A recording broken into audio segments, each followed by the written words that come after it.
Thanks for joining, everybody. This is our initial one for the spring semester, our Space VT Space VT seminar series. The first one here for the spring semester. Now on Thursdays, hopefully that's not throwing too many people. Traditionally, I've held this on Wednesday, but I thought I'd mix it up a little bit and offer a slightly different time frame. Today, we're joined by professor in the ECE department, the Electrical Computer Engineering department, Dr. Carl Dietrich, who works with us in Space at VT, as well as does a lot of work within wireless at VT here. That's just one floor up, mostly from where we're at here in Durham. And exciting thing sharing with us today about some free software relating to communications and sort of with an angle here with space communications. As anybody who's known or worked on a satellite project, right, or folks with InspireFly and UpRosat are very keen and aware of satellite communication problems. But yeah, hopefully this is a tool that some of our students can use in their coursework or just in their research projects, kind of going forward. So without further ado, I'll leave it at that, and let's hear from Dr. Carl Dietrich.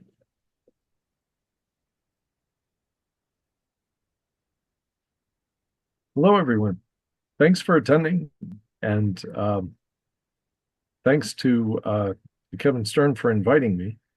I'm Carl Dietrich, a research faculty member in Virginia Tech's wireless at VT Group and ECE department. I also work with Space at VT and VT NSI. And today we'll talk briefly about the relationship between wireless communications and space systems, and then look at some related concepts and free interactive web simulations developed by personnel from Virginia Tech, that is at Wireless at Virginia Tech, the Visionarium Lab in Virginia Tech's Advanced Research Computing Group, and the VT National Security Institute, or VT-NSI. And those simulations are a first step towards helping people learn some key concepts and exploring their applications. Now, on the upper left of this slide is the Voyager spacecraft, which I think is the most distant spacecraft that we are able to communicate with and have regular two-way communication, or intermittent, perhaps. I think it was for several months or a year or so, it was offline and thought to be lost, but communication was reestablished, and I don't know if if we're currently in communication with it, but perhaps people in the Space at VT group can, comment on any of these things where I'm, I don't really have the full information. Yeah, so that's, I guess, I don't know if it's more recent or if you've seen something more recent. I know that now 5 or more years ago, there was something with it that they thought they lost it, but it ended up being like a pointing problem or something like that. And there was something that they were able to send out to it, even though they couldn't receive, they were able to send out to it and then reestablish. Is that the same thing you're thinking of? I think so. Yeah, I think it's been a little while. So that was, as I recall, I think it was launched in the 70s. Is that accurate? Or early 80s or something like that? Okay. So it's outside the solar system now, is that right?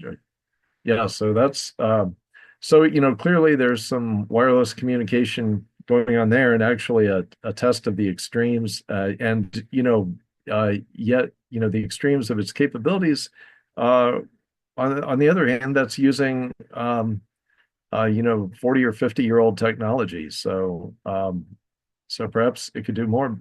We could achieve a greater range now, but it would take a while still for the spacecraft to get that far away. And we'd be limited to simulating that in the lab, perhaps. And on the right side, you'll see some much older spacecraft.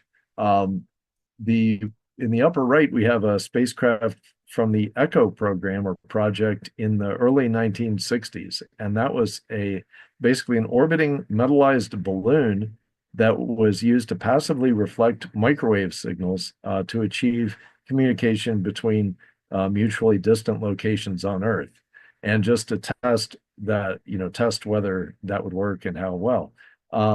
And not long afterwards, because that ECHO program consisted of two satellites, I think launched in 61 and 64, 1961 and 1964. And then around in between that, around 1961 to 63, the first more recognizable type of communication satellite was launched, and that was Telstar 1. And then there was a Telstar 2 during that period as well. That satellite has some recognizable features, although the shape may be a little different. It does have some antennas on it. They're not very large, as you can see, relative to the satellite. It does have a helical antenna shown here at the top that was used for communication. I think that was for telemetry and that kind of communication with Earth. And it has some solar panels on it, but they're not very large and they're not very efficient by today's standards. And as well as some antennas for circuitry, receiver, transmitter, amplifier for relaying communication signals, receiving them in one microwave band and retransmitting them in another. However, because of the limited solar power, it could transmit less than a watt, yet it was still able to provide some communication service. And then in the lower right is the user interface of one of the interactive simulations that we'll be looking at later today. And we'll talk about it more. And if there's time permitting, we'll take a look at some of these simulations through live demonstrations. So we've just seen that wireless communications enable space exploration, and nearly any object that would be placed in orbit will require wireless links for functions such as command and control, telling the spacecraft what to do, telemetry, reporting on the status of the spacecraft, as well as for wireless data, for example, sending video or other observations made by the spacecraft back to Earth, as one example. And additional type of signals might be relayed, as mentioned before. So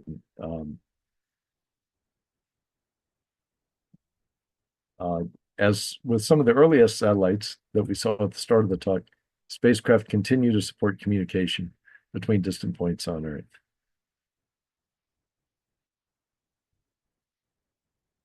And that now includes internet connectivity through Starlink and other constellations of satellites.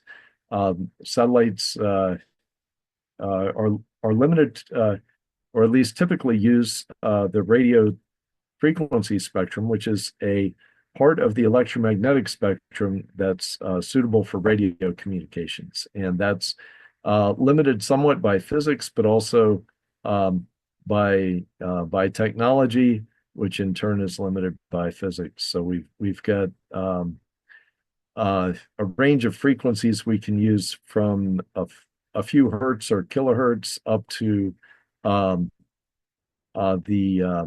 low terahertz range, and then that's a little bit below infrared, low infrared frequencies. So there's some parts of the electromagnetic spectrum that we're not yet able to use very effectively, just because we haven't developed the devices that would enable it.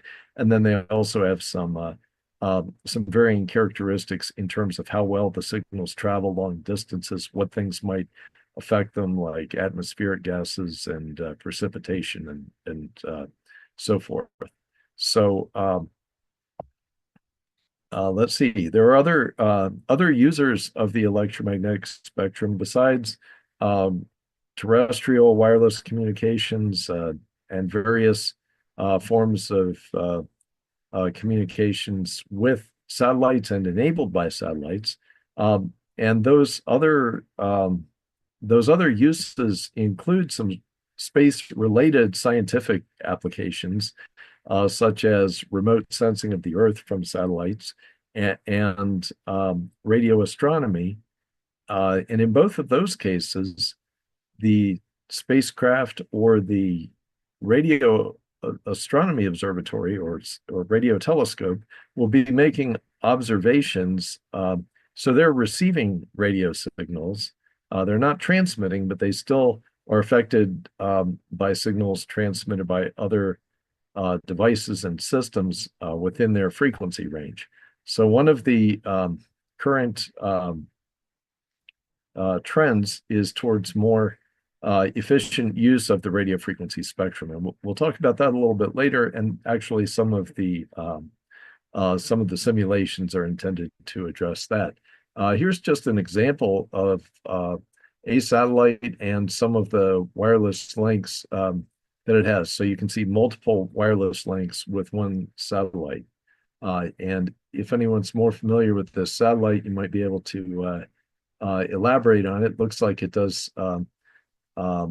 It gathers data, perhaps wirelessly, or distributes it to various sensors and perhaps other things like ships, as I see here. So, okay, so that's just another example of a wireless application in space systems. And now we get to the interactive simulations. And again, the RF spectrum is a limited range of frequencies. It is increasingly what the U.S. government calls constrained, congested, and contested, or complex. And that's from a recent, but not the very latest version of the electromagnetic spectrum strategy, or a similar document from one of the government agencies. And with support from, okay, so because of that, frequency and spectrum management is increasingly important, and it's being done in new ways to try to achieve greater efficiency to meet the demands of new services that require a lot of bandwidth and a lot of capacity. Things like high definition video, probably eventually higher definition, and maybe three-dimensional and so forth. And then other emerging and recently begun applications or expanding applications like communication, telemetry, and data transfer with drones that are served by wireless, and perhaps in a similar way to satellites, and also applications like intelligent transportation systems with self-driving cars that might use radars to gather data about the environment, and also would use radio frequencies to share information. So with support from the Office of Naval Research, the National Science Foundation, and some other sources, Virginia Tech is developing interactive web simulations that I mentioned, and online learning modules to help students and professionals learn or review fundamental concepts related to wireless communications, the RF or radio frequency spectrum, and spectrum management, and topics related to that. The interactive simulations support autonomous and asynchronous learning, as well as conventional courses. So for example, we've used them in our software radios course in the ECE department. Dr. Talty has used them some semesters within our Introduction to Communication Systems course. And some of the simulations include features such as timed operation and running totals of performance metrics that provide an engaging, serious game learning experience. So this isn't necessarily, and very well might not be, very entertaining, but it's you can think of it as something like a flight simulator for wireless. And we do things in some cases deliberately, as a step towards understanding why and how modern systems are automated. We let the user manually adapt some of the transmission parameters and see how those affect performance of a wireless link. So they can change things like the transmitting frequency, the bandwidth or the range of frequencies that are used for communication, the power level, and also combinations they can select from among some predefined combinations of digital modulation and error correction coding. And that's the digital modulation uh, formats determine how many bits of data are sent at one time, and so that would tend to make the data rate faster if we're able to send more data in a given time, and that does also but that does also depend on the strength of the signal, the power of the received signal relative to noise power. And so um, there are some trade-offs there, and we may see a simulation in which the user would address those. Um, so once a user tries adapting some of these parameters manually, especially in timed simulations, I think it's a lot easier to appreciate the need for automation, and then to be, motivated for some of the later exercises in which the users actually get to run some pre-written code that adapts the signal in a more automated way, and even edit that code or replace it with their own code. So the simulations are intended to go from a complete beginner to perhaps the level where you might be applying some machine learning or AI techniques to make some adaptations and perhaps do some prediction. These are topics that we've addressed, and some other topics that are in progress. And has anyone taken this kind of class is usually offered in ECE department. So just wondering if anyone's had a signals and systems course or an introductory communications course. Okay, so I might have seen a raised hand there, but we'll just say this first set of topics includes some things that would be taught in a class like that, like the difference between viewing the signal in the time domain versus the frequency domain and how the two are related. Here's something taught more often in graduate courses, but it's something that I think is also pretty fundamental to communications, because when we use the term sometimes in IT, perhaps, we might use terms like bandwidth and data rate almost interchangeably, or at least informally we might do that. And they're not completely identical, but they are related. And so we learn a little bit of that from information theory. And there is an expression for the capacity of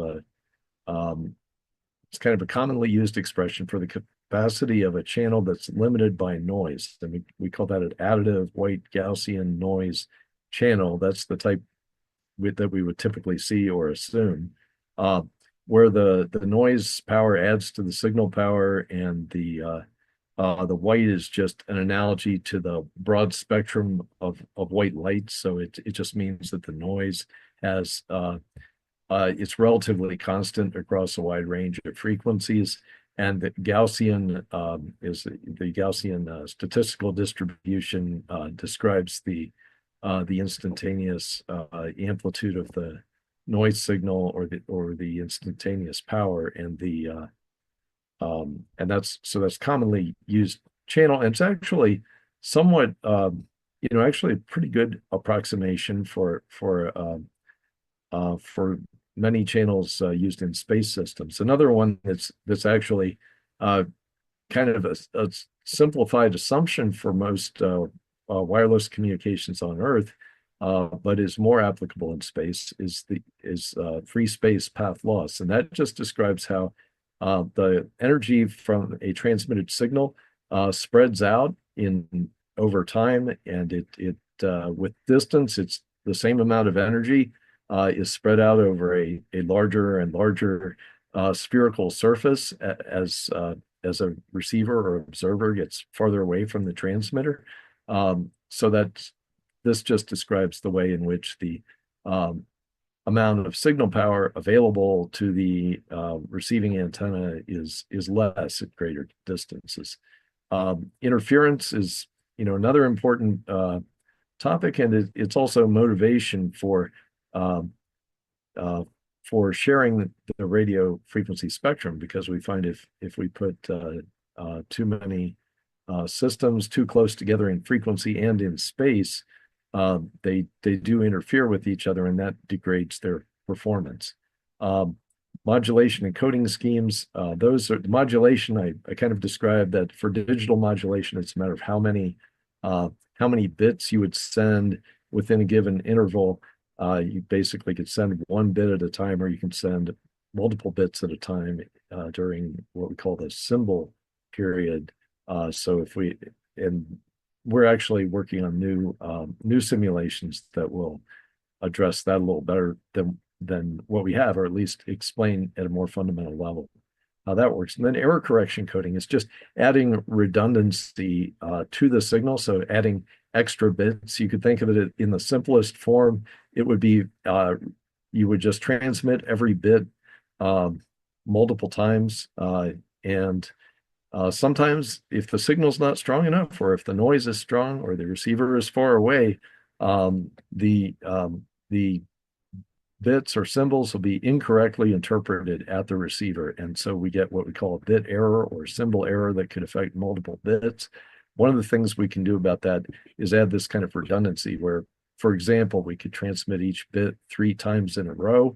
And then at the receiver, we use a just a majority vote. What does the receiver say that bit was those 3 times? And we take if we get 2 or 3 that agree, then that's the decision. And that does improve um, uh, reliability of the link at the expense of reducing the data rate, because you have all that redundancy. You're transmitting a third as much actual information in the example that I gave, but with the hope of increasing reliability. And interference avoidance is useful to because interference acts in a way somewhat similar to noise. It limits the speed at which you can send data over a channel. So we want to avoid it, and that can be done in our simulations either manually or in an automated way, even using machine learning. And then in progress, we have some more simulations related to signal formats and filtering and nonlinearities in some of the radio frequency electronics like amplifiers and so forth, and how that affects our ability to share the radio spectrum. We're working on simulations that I won't show here, but they include the antenna gain, the extent to which an antenna focuses energy or gathers it efficiently. Antenna patterns, that's just how that efficiency or effectiveness varies depending on the angle of the angle from the antenna. So an antenna would have what we call bore sight. That's kind of the direction we want to point it for maximum effectiveness, and then off to the sides of that, the antenna's gain or effectiveness is typically less. And we're also going to be able to simulate location of a transmitter and a receiver, or perhaps multiple transmitters and receivers. So that will give us the ability to add mobility just by changing that location over time. And we're also working on enhancements to the user interface, and some complex and adversarial scenarios where we have some general notes on those, but they're not fully implemented. And for anyone who's in electrical and computer engineering, definitely, these will be offered as potential senior projects to work on some of these topics in progress. And I don't know if they'd if this would be relevant or suitable for senior projects in other departments. Every department has their own requirements. Uh, it might be something where you could arrange an independent study if you found a faculty member in your department who would who would be willing to advise such a study and who would also agree that it's relevant to your specialization in engineering, for example. So just a little about the simulations. And now we'll go ahead and take a look at the interactive simulations and we'll finish up with some just a few references and links and um, a brief time for questions and answers. So, Kevin, are we on schedule so far? Okay, that sounds good. Well, thanks everyone for staying up to this point, and I'm hopeful that it will get more interesting from here.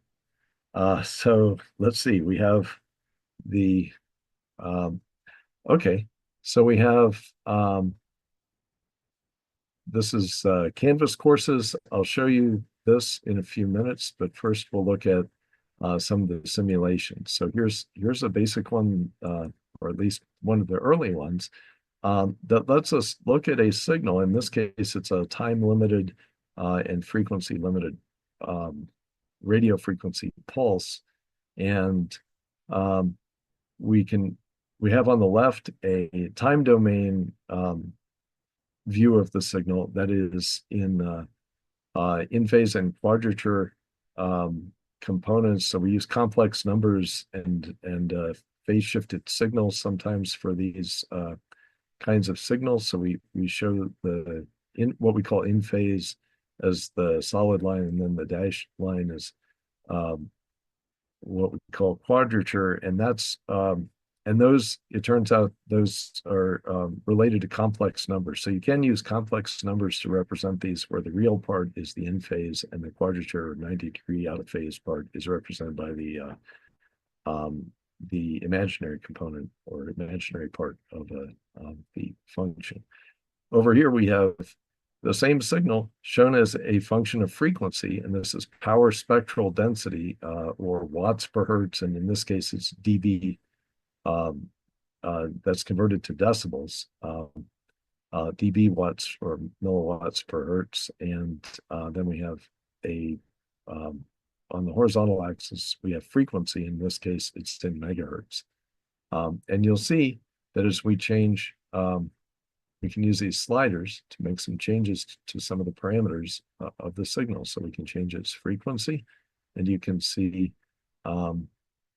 that the time domain changes. Just you could say the period of the oscillations, or the signal has more frequent oscillations as you go up, either in this case either up or down in frequency. But typically as you go up in frequency, you'd see that. And if we change bandwidth, that's going to we'll see that as a signal gets wide in one domain or in one view, we'll see that it gets narrower in the other view. So if we make the bandwidth very wide, that's equivalent to having a very brief pulse in the time domain. On the other hand, if we want the bandwidth to be very narrow, then that pulse will get wider in the time domain, and then gain, or power level, can be, you see that affects both domains in a similar way. Although one is shown with a linear amplitude, that's this the time domain view, and over here we're using a logarithmic scale. Okay. Another exercise we look at that we've developed shows information capacity, and what I'll do is just move these move the frequency of this what's now the wider signal so that it doesn't overlap with the other signal. And we'll see that the information capacity, which is theoretical maximum data rate in bits per second, that will change depending on the bandwidth of the signal. And generally, the as the bandwidth decreases, that capacity will decrease. But it's also related to signal to noise ratio, and that would typically be measured as the vertical distance on a spectrum plot like this. So this is again a frequency domain view, and the difference in power in uh, uh, uh, the power difference in power spectral density will be related to the signal to noise ratio. And what we don't see, this flat line represents noise. In a real spectrum analyzer, you'd see a rapidly oscillating kind of wiggly line here that looks like static or something. It's that's the noise, and there's also noise here within the signal bandwidth. Um, so really, the power, the signal to noise power ratio is really the vertical distance in this dB scale between the noise floor here, which is also the amount of noise within the signal bandwidth, and the power spectral density of the signal itself. So that, and there's some subtleties to this or some details, but basically the bandwidth depends first on the bandwidth, mostly on the bandwidth, but then also on the signal to noise ratio.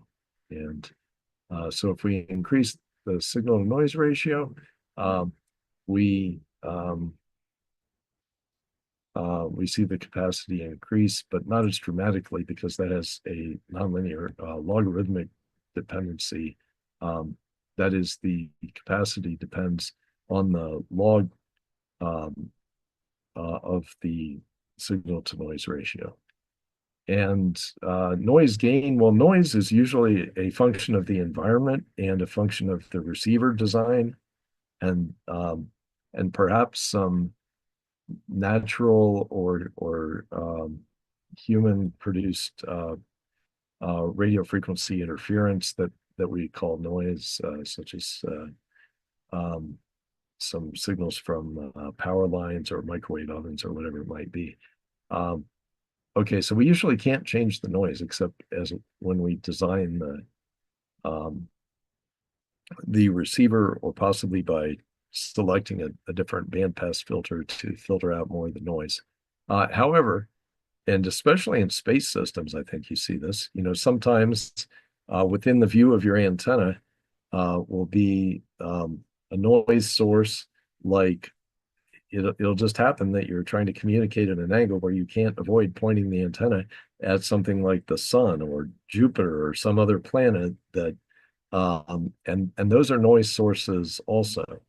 And for radio astronomy purposes, maybe you're very interested in those signals or that radiation that you receive from those sources, but for communications, we consider it noise. So let's say our antenna, the thing we want to communicate with it's in the direction of one of these noise sources. Well, now we can simulate that by increasing the noise, and we see what happens to our capacity. And that just means if we try, by selecting a modulation encoding scheme, if we try to transmit data faster than that capacity, we're definitely going to get some errors. And and this capacity is really an upper limit. So our actual feasible communication rate will be a little bit less to a lot less, depending on how good a modulation encoding scheme we're using. Moving over to this one. Okay, here's free space path loss. So this is pretty good approximation of what you'd see in orbit or above. And you can see the dependency of the received signal strength or power on the distance between the transmitter and the receiver. And you can also see this one doesn't show what that does to capacity, but it does also have an effect on capacity. And the way this model is used, actually, um, we can assume that the antennas have equal gain across all frequencies of interest. In practice, that's true for some types of antennas, more so than others. But that assumption is in place for this simulation.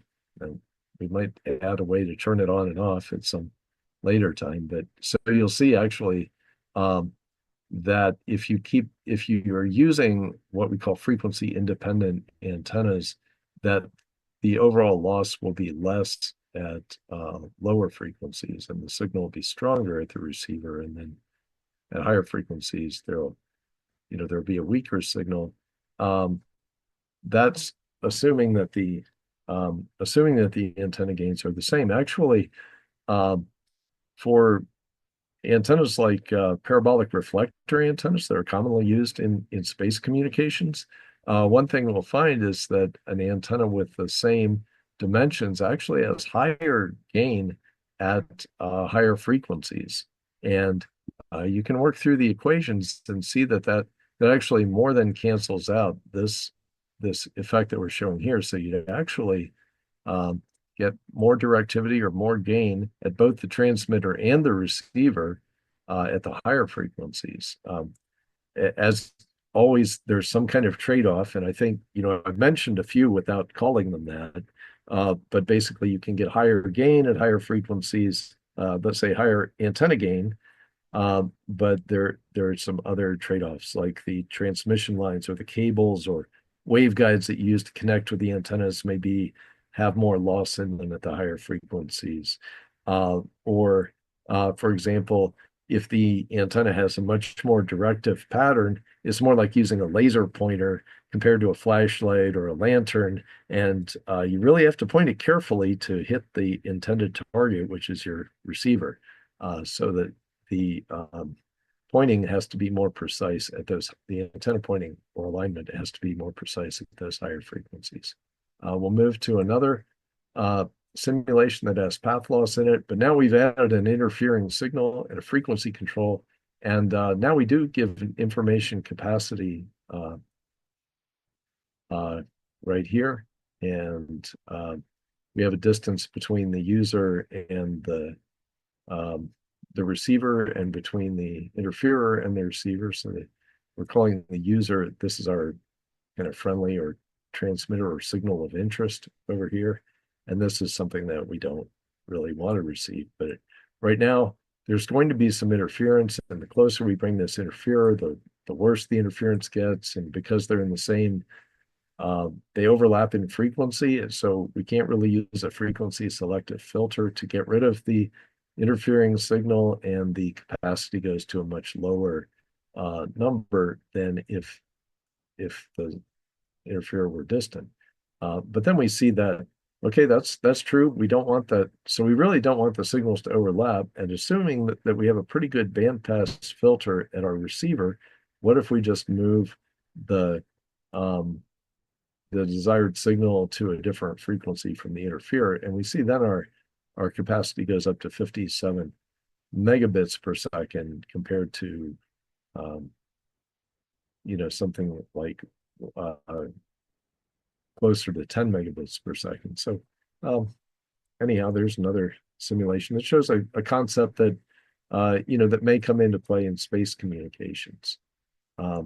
We have another one here where we're trying to avoid an interfering signal, but the interfering signal keeps hopping around in frequency. And this could be something that happens gradually. Maybe we're trying to use a band where there's a primary user that might be, perhaps it's just some kind of military signal that hops around in frequency or uses different bands occasionally. But then it could also be some frequency selective propagation environment where there are different radio stations transmitting, but depending on where in the world they are, or what weather events might be happening. Some of them will be stronger than others. So, maybe this is where most of the interference is coming from now, but an hour later, it could be from somewhere else. And also, you can imagine that for a satellite that's orbiting the Earth, right? So it's, some of those ground-based sources of interference will periodically go out of view or come into view and have a greater effect on the satellite. So this is kind of, is kind of represents that type of scenario, or you can see at least how the two are related. We've got something here that's kind of fun, a 3D view. So this is a little bit like a waterfall plot for anyone familiar with that, but it's a way of showing some history basically. So we're adding a time dimension as well as frequency and power spectral density.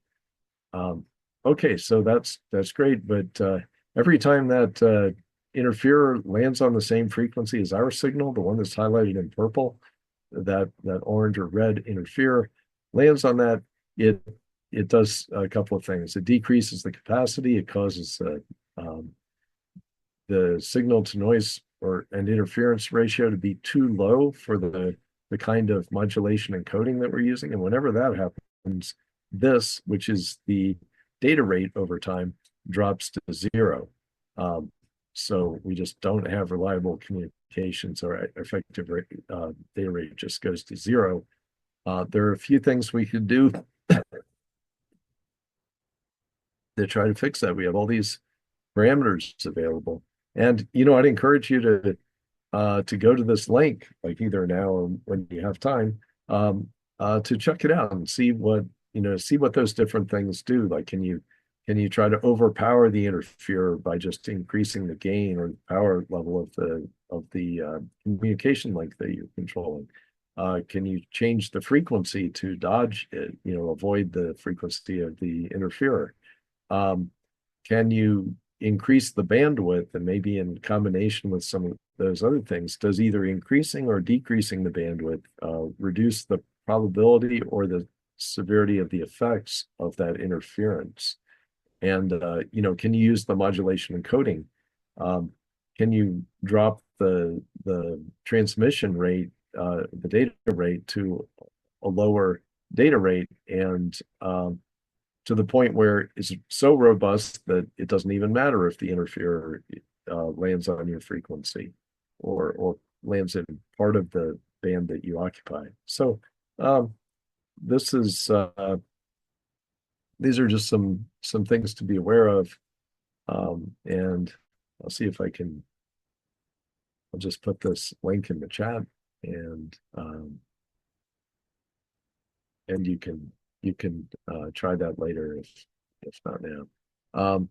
Here now we have machine learning interference avoidance, and for the most part, this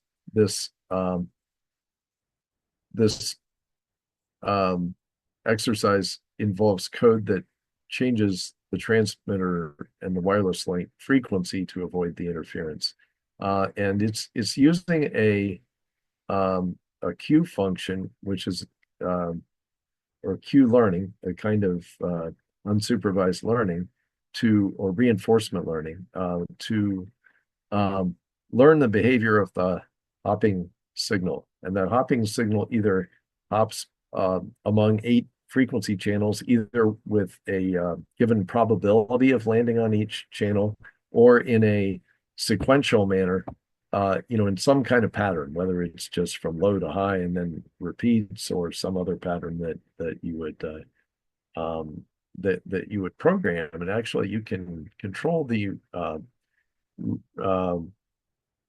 receiver, or you can control the jammer with this upper code window, and you can either select code or edit the code or write your own code to control the jammer, and then down here you control the adaptation, the learning and adaptation. So we have that period of exploration or learning at the beginning of the simulation, and we're assuming that that our user signal receiver is very narrow in bandwidth. So, or else this frequency band is very wide. So the receiver can't see the whole frequency band and just say, oh, uh, uh, the interferer is at this, um, is at a certain frequency right now. The only way it has in this, for purposes of the simulation, the only way the user's communication link can detect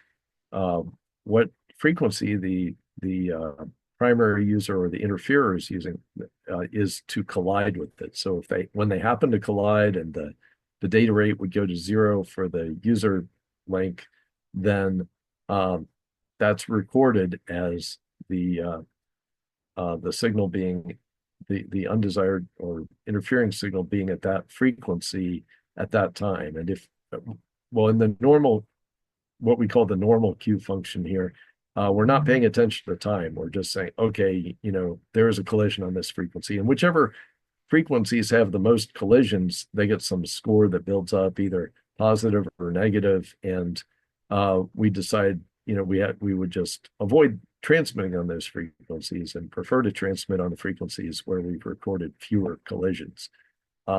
There's another variation of the algorithm that takes into account time. And so that can actually learn the patterns that the user or that the interfering signal follows if it has a hopping sequence that it follows. Okay, now what we'll see is if we were to scroll down, and we can't, I don't think we can do that right now. We have focus on this exploring stop. But if we look down here at the history, we see all these dropouts where the data rate has gone to 0 because of the interference. And it hasn't really gotten any better after that initial period of learning. And the reason is because the function that we're using and the type of interference are, it's not really suitable for the interferer's behavior. So if imagine the interferer that follows a regular hopping sequence, it could be equally likely to land on any of the frequencies and any of the frequency channels. And I'm just wrapping up here very much towards the end of the hour, but that, that algorithm that doesn't consider time actually performs very poorly with a signal that hops to any frequency or frequency channel in the band with equal probability, even if it has a very predictable pattern where it's just going from low to the next higher channel, the next higher channel, and so forth. We're not using that time information. We're using probability information that really doesn't give us any preference for using either or any of those channels. There is another one. This is more work in progress on that takes into account receiver front end characteristics, and so we'll just skip it for now. We can see the code is on GitHub, and the signals the simulations themselves are also on GitHub, but they're at github.io /h. Let's see. Actually, we'll go back. So this is the URL for the simulations themselves. I'll put that in the chat and then just wrap up and show you a screen with a couple of things on it. Okay. So here are this is just, we've put some modules on Canvas that use the simulations, give you some instructions for how to use them. And then there are some videos on the YouTube channel that my consulting company operates, and a few of them explain how to use the simulations. They give you some, not going to run the entire simulation, but I'll just show you they give you some demos and some information, a little more background information about the individual simulations. So with that, I'll stop sharing, and if there's time, I'm happy to hear any questions and do my best to answer. Yeah, thank you for so much. That's great background and everything with communication, and certainly a good space orientation there. Yeah, any questions here for the folks who are online?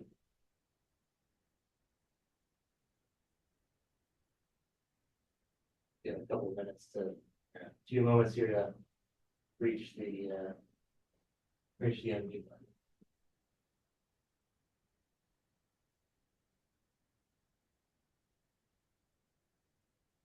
No questions, I guess, and it's just me in the room here, so I guess I get all the cookies today, and usually for the people who attend online, I bring in cookies or bring everybody who's in person here in Durham, bring some cookies in, but maybe we'll catch it next time. And yeah, thanks Ray for the comment. Yeah, I certainly agree. A great presentation and very interesting, and hopefully it's very useful, say being on GitHub there. So yeah, thanks everybody for joining. So we'll have this online and hopefully on YouTube, and we'll have because in 2 weeks, usually I hold the seminars every 2 weeks. That would fall right in the middle of spring break. That's coming up in 2 weeks. So I pushed up the one that's in spring break, and we'll actually hear from Dr. Shirley Chi, who's out of our SuperGuard radar HF radar group. We'll hear from her next week. So just see everybody, I guess, in just a week. But thank you again today, Dr. Carl Dietrich, and we'll see everybody in another week.